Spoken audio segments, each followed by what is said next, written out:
కుంభం వారికి గనక చూసుకున్నట్లయితే ప్రధానంగా మీకు ప్రస్తుతం రాహువు కుంభరాశిలోనే ఉన్నాడు.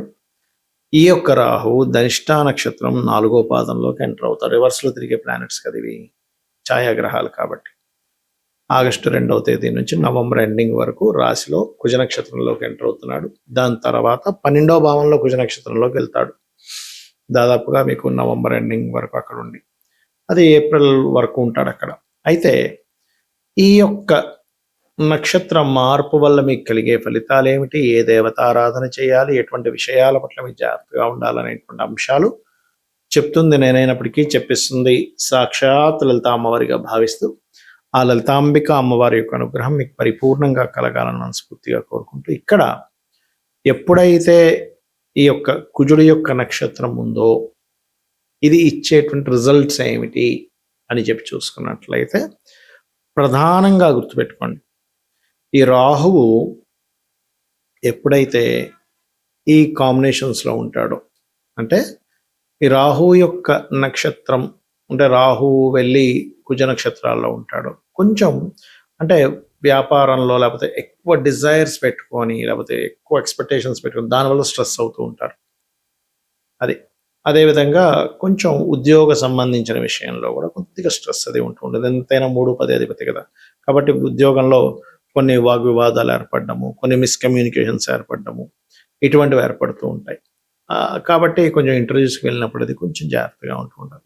మరి ఇదే కుజుడు యొక్క నక్షత్రంలో 1-2 పాదాల్లో రాహు ఎప్పుడైతే ఎంటర్ అవుతాడో ఇది ఇచ్చేటువంటి రిజల్ట్ ఏమిటి అని చెప్పి చూసుకున్నట్లయితే ఇక్కడ కొంచెం మీరు ఖర్చుల విషయంలోని విదేశాలకి పంపిస్తుంటాయి కొన్ని కంపెనీస్, లేదా కొన్నిసార్లు ఎవరికో డబ్బులు కడతాం వాళ్ళు విదేశాలకు పంపించి అక్కడ ఏదో ఉద్యోగం ఇప్పిస్తానంటే ఆ యొక్క విషయంలో మాత్రం ఖచ్చితంగా కుంభరాశి వారు జాగ్రత్తగా ఉండాలి. కుంభలగ్నం వారు కావచ్చు, రాశి వారు కావచ్చు, ఇది ప్రధానంగా పెట్టుకోండి. అదేవిధంగా ఖర్చు పెట్టే విషయంలో, ఎందుకంటే 12వ స్థానంలో ఉండే రాహు కదా, కాబట్టి ఈ విషయంలో జాగ్రత్తగా ఉంటూ మీరు ఏదైనా సుబ్రహ్మణ్యేశ్వర స్వామి క్షేత్రాల్లో కానీ దుర్గాదేవి ఆలయాల్లో కానీ సేవ చేసుకున్నట్లయితే కూడా, అంటే అక్కడికి వెళ్ళి ఏదైనా ప్రసాదం పంచడం కావచ్చు, అక్కడ ఏదైనా కొంచెం క్లీన్ చేసేటువంటి వాటిలో ఏదైనా హెల్ప్ చేయడం కావచ్చు, అక్కడ ఏదైనా ఉత్సవాలు జరుగుతూ ఉంటాయి ఆ ఉత్సవాలకి మీ వంతు దాతగా మీరు ఏం చేయగలుగుతారో చేసినట్లయితే, ముఖ్యంగా మనం వెళ్ళి అక్కడ కష్టపడాలి, డబ్బులు ఇవ్వడం కాదు, అలా గనక చేసినట్లయితే ఖచ్చితంగా మీకు ఈ ప్రభావం తగ్గుతుంది. మరియు గోశాలకు వెళ్ళి కాస్త గోవులకి క్యారెట్స్ మరియు అదేవిధంగా బెల్లపు ఉండలు ఒక 4 ఉండలు ఇచ్చినట్లయితే కూడా అన్ని విధాలా బాగుంటుంది. మరియు కాస్త ఈ 12వ భావంలోకి ఎప్పుడైతే కుజ నక్షత్రంలోకి రాహు ఎంటర్ అవుతుందో వివాహ జీవితం విషయంలో కొద్దిగా జాగ్రత్తగా ఉండాలి. మనకి జ్యోతిష్శాస్త్రంలో కాంబినేషన్స్ ఆఫ్ ప్లానెట్స్ అని ఉంటాయి, పర్మిటేషన్స్ అండ్ కాంబినేషన్స్ అంటూ ఉంటారు. అంటే 2 యోగించే గ్రహాలు, ఆ లగ్నానికి యోగించే గ్రహాలు 2 కలయిక వల్ల ఒక యోగం, ఆ లగ్నానికి అవయోగ గ్రహాల వల్ల యోగం, 2 శుభగ్రహాల వల్ల ఒక యోగము, లేదా 2 పాపగ్రహాల వల్ల ఒక యోగం ఏర్పడుతూ ఉంటుంది. అయితే ఇక్కడ మనం అర్థం చేసుకోవాల్సింది ఏంటంటే 2 పాపగ్రహాలు కలిశాయి, అది కనుక 3వ స్థానంలోనో 6వ స్థానంలోనో లాభస్థానంలోనో దశమ స్థానంలో కలిస్తే చాలా మంచి బలం, అంటే వాళ్ళు చాలా బాగా పోరాడగలుగుతారు. అలా కాకుండా శుభస్థానాల్లో కలిసాయి అంటే 2వ స్థానంలో కలిసింది అనుకోండి, ధనం వల్ల కుటుంబం వల్ల ఇబ్బంది. 4వ భావంలో కలిస్తే ఏదైనా ప్రాపర్టీస్ తీసుకునే విషయం పట్ల కాస్త జాగ్రత్తగా చూసుకోవాలి. అష్టమంలో అయితే యాక్సిడెంట్స్ ఇస్తూ ఉంటుంది, భాగ్యంలో అయితే తండ్రితోని గురువులతోని హయ్యర్ ఎడ్యుకేషన్ విషయంలో ఇబ్బంది ఇస్తూ ఉంటుంది. 12వ భావంలో కనుక 2 పాపగ్రహాలు కలిస్తే వివాహ సంబంధించిన అంటే వివాహ జీవితం మీద ఎఫెక్ట్ చూపిస్తూ ఉంటుంది. అది మరి ఈ పాపగ్రహాల్లో ముఖ్యంగా సర్పదోషాన్ని ఇచ్చే గ్రహాలు, ఎందుకంటే రాహువు గనక కుజ నక్షత్రాల్లో ఉన్న కుజుడితో ఉన్న సర్పదోషము అంటూ ఉంటారు. మరి దీనికి ఏం చేయాలి, దీనికి మీరు చేయవలసింది ఏమిటి అంటే, ఇప్పుడు ఆశ్లేష బలి అంటూ ఉంటారు. ఆశ్లేష బలి చాలా మంది తెలియక ఏమనుకుంటారు, ఆశ్లేష నక్షత్రంలో పుడితే ఆశ్లేష బలి చేయాలనుకుంటారు. కాదు, సర్పదోషం ఏర్పడినప్పుడు ఆశ్లేష బలి చేయాలి, గుర్తుపెట్టుకోండి.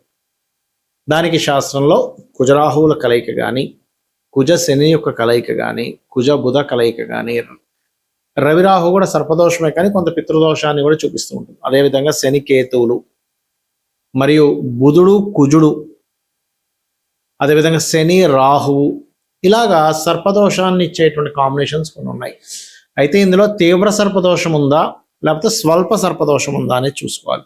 మళ్ళీ కాలసర్ప దోషం కాదండి. కాలసర్ప దోషం అంటే కాలానికి సంబంధించింది, అది జాతకానికి చూడకూడదు.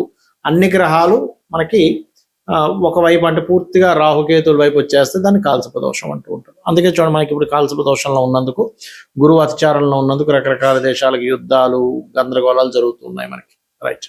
అయితే పర్సనల్ చార్ట్లో ఉండే సర్పదోషము ఏ రాసుల్లో ఉండి, శత్రుక్షేత్రాల్లో ఉంటే తీవ్రంగా ఉంటుంది, మిత్రక్షేత్రాల్లో ఉంటే అంత ప్రభావం ఉండదు. ఇది ఒక ఎత్తు. అయితే ఎంతసేపు సర్పదోషం ఉందనగానే భయపడ్డం కాదు, అసలు ఆ దోషం నిజంగానే మీకు పనిచేస్తుందా లేదా అనే విషయాన్ని తెలుసుకోగలగాలి. అంటే ఏమిటి, ఎలా తెలుసుకుంటాం అది? మీకు అసలు చిన్న ఎగ్జాంపుల్ చెప్తా చూడండి. ఒక ఊరికి ఒక సునామీ వచ్చింది. రైట్. ఆ సునామీ ఈయన పుట్టినప్పటి నుంచి 100 ఏళ్ల తర్వాత వస్తుందని ఆల్రెడీ ఫిక్స్ అయి ఉంది. ఈయన బ్రతకడం ఒక 90 ఏళ్ళు బ్రతికాడు ఒక మనిషి. 100 ఏళ్ల తర్వాత సునామీ వస్తే ఏమవుతుంది? ఈయనకి ఏముండదుగా. అలా కాకుండా ఈ జీవుడు పుట్టిన ఒక 20 ఏళ్ళకి అదే ఊర్లో ఉంటాడు, సునామీ వచ్చింది, ఆ సముద్రం పుట్టినే ఉంటాడు, అప్పుడు ఎఫెక్ట్ ఉంటుంది. అంటే మీరు మీ జీవితంలో మీ మహాదశలు, అంతర్దశలు ఎప్పుడు ఇండికేట్ చేస్తున్నాయి ఈజ్ మోస్ట్ ఇంపార్టెంట్. లేదా చిన్నప్పుడు అండి మేము సముద్ర పొడ్డున ఉండేవాళ్ళము, సునామీ వస్తుందని హెచ్చరిక వల్ల మా వాళ్ళు నన్ను చిన్న పిల్లల్ని అప్పుడు తీసుకుని వెళ్ళే వేరే ఊరికి, అందులో మా ఊరికి సునామీ వచ్చిపోయింది అంటూ ఉంటారు. అంటే ఏమిటి, దాని అర్థం ఏమిటి? చిన్నప్పుడు ఎప్పుడో అయిపోయింది ఆ దశ, మీరు పెద్ద అయ్యారు, చిన్నప్పుడు అయిపోయిన దశ గురించి టెన్షన్ పడాల్సిన పని లేదు. అది సర్పదోషం కానివ్వండి, లేకపోతే పితృదోషాలు కానివ్వండి, ఏమైనా. అయితే పితృదోషాలకు మాత్రం కొంచెం యాన్స్టర్స్ నుంచి వస్తూ ఉంటుంది, అది చూసుకోవాలి. అంటే దీన్ని బట్టి మనం అర్థం చేసుకోవాల్సింది ఏంటి, మహాదశ ఇండికేట్ చేస్తుందా లేదా మీకు సర్పదోషాన్ని ఈజ్ మోస్ట్ ఇంపార్టెంట్. ఇండికేట్ చేస్తుంది, ఏమి టెన్షన్ పడద్దు. చిన్న చిన్న రెమెడీస్తో కూడా చేసుకోవచ్చు. డబ్బులు ఉందండి, బాగా ఉన్నాయి, నేను ఆశ్లేష బలి చేయించుకుంటాను, సర్ప ప్రతిష్ఠ చేయించుకుంటాను, అది మీ ఇష్టం. మీకు ధనం ఉంటే చేయించుకోండి, నేనేమీ కాదనట్లేదు, దానివల్ల మంచిదే. కానీ ధనం లేని వాళ్ళు కూడా నేను సర్పశాంతి చేయించుకుంటే కానీ నా జీవితం బాగుపడదు, లేకపోతే పెద్ద పెద్ద ఆశ్లేష బళ్ళు వేలు లక్షలు ఖర్చు పెడితే కానీ నాకు బాగుపడదు అనుకుంటే తప్పది. సింపుల్గా ఏం లేదు, మీ ఇంటి దగ్గరలో రావి చెట్టు ఉంటుంది కదా, రావి చెట్టు చుట్టూ ప్రదక్షిణాలు చేయండి. అక్కడ సర్ప ప్రతిష్ఠ చేసినవి ఉంటాయి.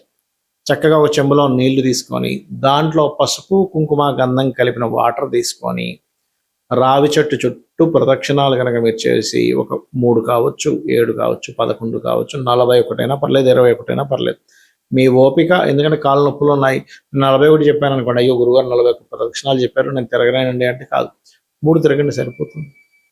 అలా ప్రదక్షిణం చేసి చక్కగా ఆ యొక్క చెట్టు కింద ఉండేటువంటి, ఆ వృక్షం కింద ఉండేటువంటి సర్ప వాటికి అభిషేకం చేయండి.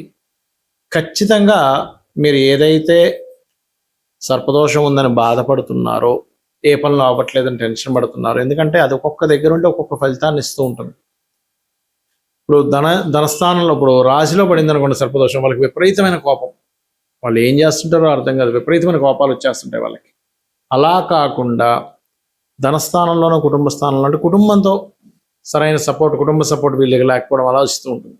3వ స్థానంలో సర్పదోషం ఏర్పడింది, అన్నదమ్ములో అక్క చెల్లెలతోనే గొడవలు వస్తూ ఉంటాయి. 4లో ఉంది ప్రాపర్టీస్ కొనడం వల్ల, వాహనాలు కొనడం వల్ల, లేదా 4, 8 కనెక్టివిటీలో వచ్చింది సర్పదోషం, అప్పుడు వాహన యాక్సిడెంట్స్ ఎక్కువ అవుతుంటాయి. సంతాన స్థానంలో ఒక సర్పదోషం వస్తే సంతానం ఆలస్యం అవ్వడం, కలగకపోవడం, కలిగినా సరే మిస్క్యారేజ్ అవ్వడం జరుగుతుంటుంది. 6లో ఉంటే పాపగ్రహాలు మంచిదే, కానీ శత్రువు బాధ ఎక్కువగా ఉంటుంది. 7వ భావంలో ఉంటే వివాహం విషయంలో ఇబ్బందులు వస్తూ ఉంటాయి. 8వ భావంలో ఉంటే తాతగారు ఆస్తి విషయంలో సర్పదోషం ఏర్పడినప్పుడు తాతగారు ఆస్తి మీరు డైరెక్ట్గా తీసుకోకుండా దాన్ని అమ్మేసి కొనుక్కోవాలి. అదేవిధంగా 8వ స్థానం కూడా is equal to accident prawns ఇచ్చేది. అదేవిధంగా అంటే లైఫ్లో సడన్ ఇన్సిడెంట్స్ ఎక్కువ జరుగుతాయి. భాగ్యస్థానం అయితే గురువులతోని, తండ్రితోని సరైనటువంటి సఖ్యత ఉండదు. అదేవిధంగా మీకు 10వ స్థానం అయితే కెరీర్ మీద ఎఫెక్ట్ చూపిస్తూ ఉంటుంది సర్పదోషం. 11వ స్థానం అయినట్లయితే అనేకమైన లాభాలు వస్తాయి ధైర్యంగా, సాహసంగా చేయడం వల్ల. కానీ ఇక్కడ ఏమవుతుందంటే సర్పదోషం ఎప్పుడైతే ఏకాదశంలో ఉందో రావాల్సిన లాభాల విషయంలో కూడా ఎక్కువ కృషి చేయాల్సి వస్తూ ఉంటుంది. 12వ స్థానంలో సర్పదోషం ఏర్పడితే కనుక వివాహ జీవితం మీద దాని ఎఫెక్ట్ పడుతుంది, గుర్తుపెట్టుకోండి.